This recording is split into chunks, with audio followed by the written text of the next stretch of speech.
We'd like to start with the past of My Dying Bride. We know that your first record came out in '91, I think. Yeah.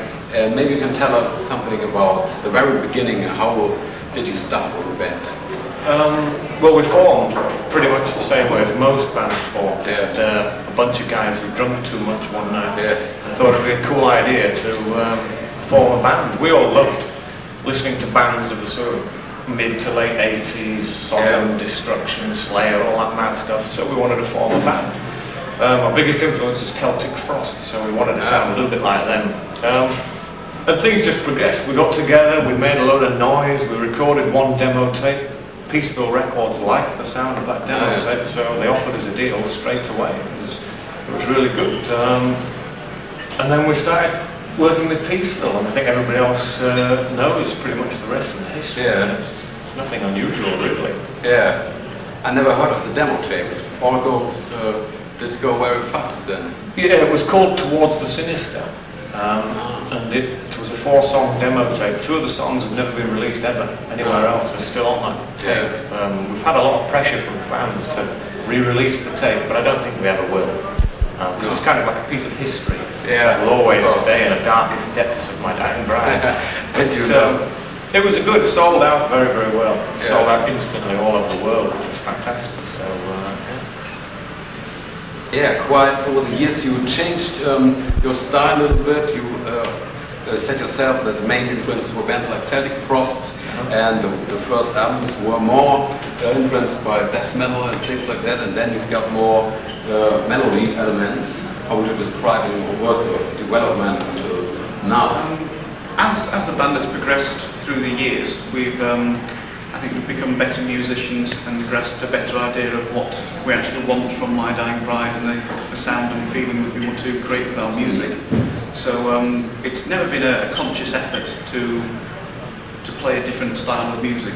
It's always just been the way that My Dying Bride has felt at the time that we write new songs. Because we record an album, we tour whatever for that album, make a video and whatnot. Then only when that era of the album or the EP, whatever, has finished, do we go back and write some more music. So each release we make is a snapshot of how My Dying Bride feels and what we think and see at the time.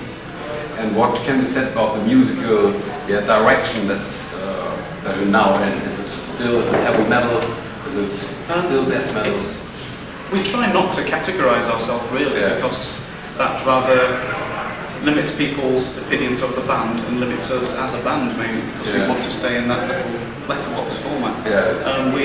Between all 6 members of the band, we listen to all sorts of music, from dance music to heavy metal to classical music to rave and whatever. So there is a great deal of influences go into My Dying Bride, and all the music is a group effort. So there's the whole band in the rehearsal studio actually making the songs, and everybody has an input into it. So there is no specific idea or no specific sound that we're aiming for. We just make My Dying Bride music.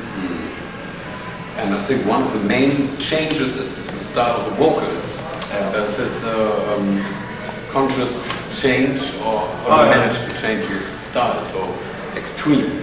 Well, because we were heavily influenced by some of those crazy bands from the late 80s, they all sang with the death metal vocals. I find it very easy to do the same sort of thing, so I just screamed and yelled. On our first few records, it was easy to do and I enjoyed doing it. But I always knew that after a year or 2, I would look to change the vocals slightly, or in some kind of way. It could never stay that style forever, because we'd be living in the past. Plus, I knew the rest of the music the rest of the guys was creating didn't suit that vocal style. It was real aggressive vocals, and if you're playing real sort of melodic melodies, real sad music, you can't just scream over the top of it, you destroy all the atmosphere. So I knew eventually the vocals would change. So over the last few years I've been developing them in a slightly more different way for each record. The next album, the vocals could be vastly different from this one. I have absolutely no idea, but I'm going to continue to experiment, because I think I've got a bit more to offer. I'm not sure what it is, but like I say, I'll continue to experiment and see what it is. how did you create that things? How was it work with videos? The videos have all been different. When we first formed, we had no control over the videos whatsoever. We just went along and some guy stuck a camera in front of us. And some other guy said, do this, go there, stand there and do this. And we were like, oh, okay. Yeah, so you didn't plan anything? No, not really. We had some ideas, but the guy who owned all the equipment said, well, you know, that idea is okay, but let's try my ideas first. And it was like, okay. So the first 3 or 4 videos were not very good at all. The last 2 we've done, Cry of Mankind and For You, have been our best videos. They've been the most expensive, and they've been videos where we've had more input.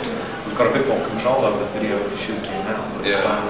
But I'd still like a lot more control, because you get a lot of production people and they're saying, we're going to do this, we're going to do this. You go ahead. You just stand there and we're like, but the next video I think we will direct.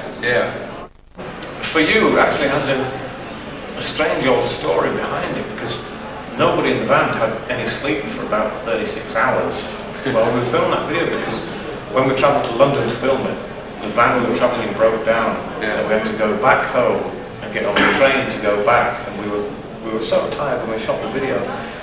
So we just turned up at this mill and just stood there and we were singing like this. Everybody was asleep and tired, but we got some of our ideas put forward, and I think it's the best video we've ever done by far. Looking forward to it. Yeah, what would you say about the future of My Dying Bride? You achieved many things. You did a tour with Iron Maiden, one of the biggest heavy metal bands, and now you're on a big headline tour. What can you reach in the future, do you think? Well, I think for many of the band, most of our initial goals have actually been met. All we wanted to do was make records, be in the band, and do a touring thing. So we're actually very happy doing what we are, but obviously there is greater things that we can go on to. When we finish this After the Dark Festival, we fly straight to America for a month headlining with Ronnie James Dio, and then we do another month by ourselves, so we're still hard at work for the next 2 months. Then there's a possibility of us playing some festivals in the summer. Those have to be confirmed yet. And then we have to get back to work again, write some new songs,